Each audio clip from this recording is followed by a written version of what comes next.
कल कथा में कहा था, स्मरण में होगा आप लोगों के, देवी को प्रसन्न करने के लिए अग्नि की जरूरत पड़ती है और शिव को प्रसन्न करने के लिए जल की जरूरत पड़ती है। कल की कथा में कहा था। जितने देवी के उपासक हैं या अष्टमी नवमी पूजने वाले हैं, वो कंडा जलाकर, गोबरी जलाकर, गाय का गोबर सूख जाता है उसको जलाकर उसमें धूप छोड़ते हैं। मालपुआ या पूड़ी या खोट या सब्जी जो भी बनता है उसको छोड़ते हैं। अष्टमी नवमी पर पूजन करते हैं, धूप देते हैं, अग्नि में छोड़ते हैं। क्यों छोड़ते हैं? क्योंकि देवी अग्नि से प्रसन्न होती है और शिव जल से प्रसन्न होता है। देवी अग्नि से और शिव जल से। उसकी प्रसन्नता हमें सुख देती। केवल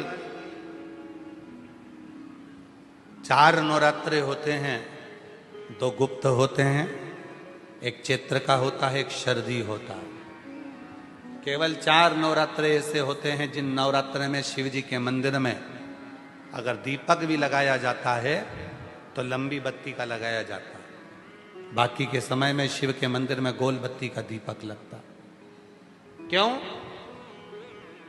कहते हैं 64 योगनियां।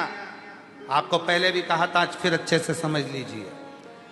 ये शिवलिंग है, ये जलाधारी है, ये पानी बहता है, बीच में अशोक सुंदरी है, राइट में गणेश जी हैं, लेफ्ट में कार्तिकेय हैं। शिवलिंग के ऊपर जो जल टपकता रहता है वो शिव जी की 5 लड़कियां जया, विषहरा, शामलीबारी, दौतली, देव है।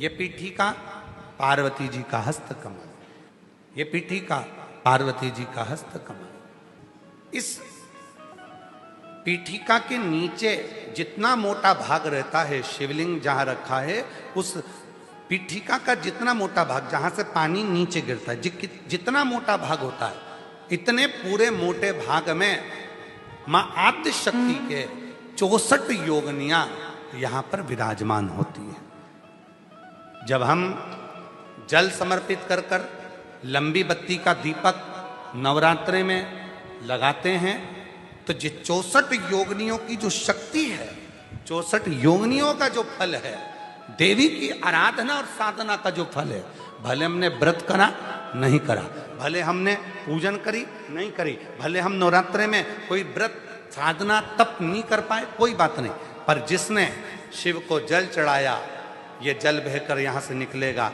वहीं पर सम्मुख में शिव के लंबी बत्ती का घी का यदि दीपक लगाया, और कितना दीपक कैसा? तो कहा, जब हम